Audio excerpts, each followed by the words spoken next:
وہ نئی نئی آئی ہے، اس کا مزاج اور طبیعت اس کو سمجھنے میں ابھی ٹائم لگے گا۔ بنیادی طور پر انسان محبت کا بھوکا ہوتا ہے۔ کائنات میں اگر محبت کو، نرمی کو کوئی شکل دے دی جاتی تو کائنات کی سب سے خوبصورت ترین چیز یہ محبت ہوتی، یہ نرمی ہوتی، کہ اس میں اللہ رب العزت نے اتنی خوبصورتی رکھی ہے کہ یہ جانی دشمن کو بھی اپنا خیر خواہ اور دوست بنا دیتی ہے۔ بڑا پرانا مشہور واقعہ کسی زمانے میں اخباروں کے اندر چھپا تھا کہ دو خاندانوں کے اندر آپس میں لڑائی جھگڑا تھا، قتل و غارت گری تھی، اور درجنوں افراد دونوں اطراف کے قتل ہو چکے تھے، چچے تایوں کی لڑائی تھی۔ ہوتے ہوتے نوبت یہاں تک پہنچی کہ ایک طرف کا ایک جوان لڑکا اور ایک طرف کا ایک 8-10 سال کا بچہ بس بچ گیا، باقی سارا خاندان ختم ہو گیا۔ اب وہ جو بڑا لڑکا تھا وہ شراب پیتا تھا، خنجر ہاتھ میں رکھتا تھا، اور کوشش اس کی یہ تھی کہ اس بچے کو تلاش کر کے ڈھونڈ کے کسی نہ کسی طریقے سے مار کے اپنے خاندان کو بس میں غالب کر دوں کہ بالآخر ہم غالب آ گئے کہ ہم نے ان کے خاندان کے سارے افراد کو ختم کر دیا۔ یہ اس کی تلاش میں رہتا تھا۔ لوگوں نے اس بچے کو گاؤں سے نکال دیا تھا کہ تم یہاں سے بھاگ جاؤ، کہیں اور چلے جاؤ، تمہیں قتل کر دے گا۔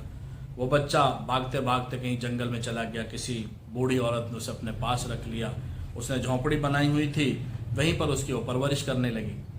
تو ہوتے ہوتے بات اس نوجوان تک پہنچ گئی، اس کو پتہ چلا کہ وہ بچہ تو جنگل میں رہ رہا ہے کسی بڑھیا کے پاس۔ اس نے شراب پی، ہاتھ میں خنجر لیا، آنکھیں سرخ، اور چلا گیا اس کو مارنے کے لیے۔ وہ بچہ اس وقت دودھ پی رہا تھا، اس کے ہاتھ میں دودھ کا پیالہ تھا۔ جب یہ جھونپڑی کے اندر داخل ہوا اور اس نے خنجر اوپر کیا مارنے کے لیے، تو اس نے پیالہ اس کی طرف بڑھا دیا کہ بھائی یہ سارا دودھ تم پی لو۔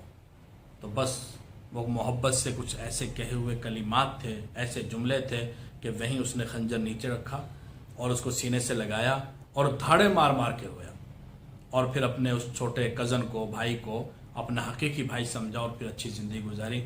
ایک لفظ نے، محبت کے ایک بول نے، ایک جملے نے پورے خاندان کی دشمنی کو ختم کر دیا، اور وہ آپس میں سگے بھائیوں کی طرح رہنے لگے، اور آئندہ زندگی انہوں نے خوشگوار بنایا۔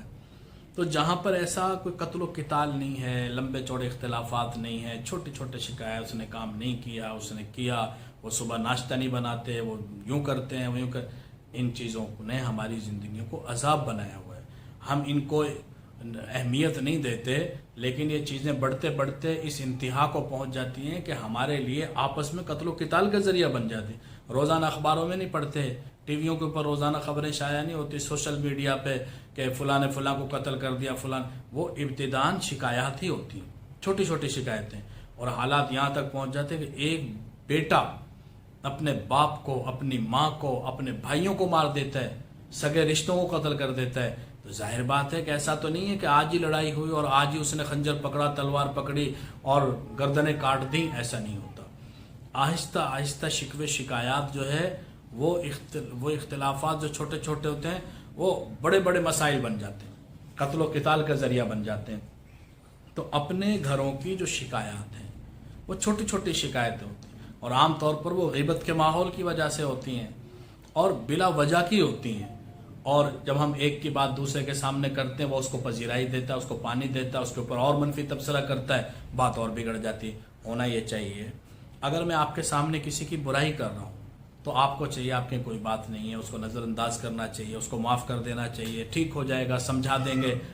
اگر اس کی ان جذبات کو، غیبت کو تسکین پہنچائی اور آگے سے کہا ہاں ایسا تو نہیں کرنا چاہیے، تو پھر غلط بات ہے، اس طرح کریں گے تو اس سے تو بڑے مسائل پیدا ہو جائیں گے، اس آدمی کو شے مل جائے۔ ہم ایسا ہی کرتے ہیں، جب گھروں میں کوئی مسائل ہوتے ہیں، ایک آدمی ان مسائل کو، شکایات کو دوسرے کے سامنے بیان کرتا ہے، ان کو اور پانی دیتا ہے، ان کو اور اوپر چڑھا دیتا ہے، نتیجہ یہ نکلتا ہے کہ پورے گھر میں کسی ایک آدمی خلاف محاذ بن جاتا ہے، اور وہ محاذ بنتے بنتے اس حالت کو کہ سب بدگمان ہو جاتے ہیں، سب کے دل کے اندر بدگمانیاں پیدا ہو جاتی ہیں، اور نتیجہ بالآخر کیا نکلتا ہے کہ سب کا نقصان ہے۔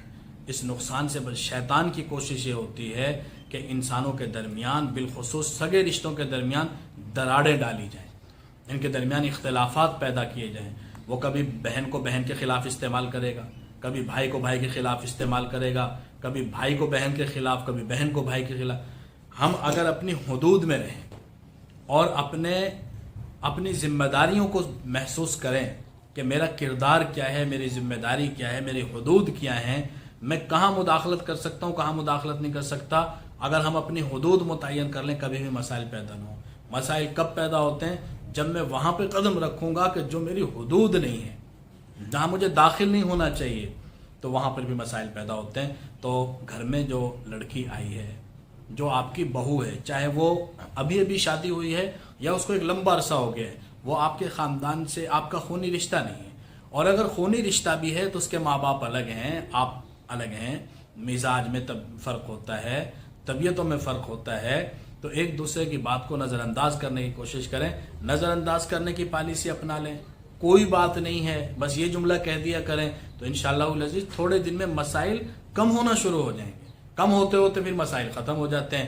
اگر ہم انہی شکایتوں پر رہے اور انہی چیزوں کو لے کر آگے بڑھتے رہے تو گھر آئندہ آنے والی نسل تک جہنم بن جائے گا. اگر ہم اس کو جنت بنانا چاہتے ہیں تو آج ہی سے ان شکوے شکایات کے اوپر پردہ ڈال دیں, ان کو ختم کر دیں. اور اگر کوئی بات ہو تو سمجھانے کے انداز پہ, تبلیغ کے طور پہ, ترغیب کے طور پہ کہنی چاہیے, شکوے و شکایت کے طور پہ نہیں کہنی چاہیے. اللہ تعالیٰ عمل کی توفیق نصیب فرمائے.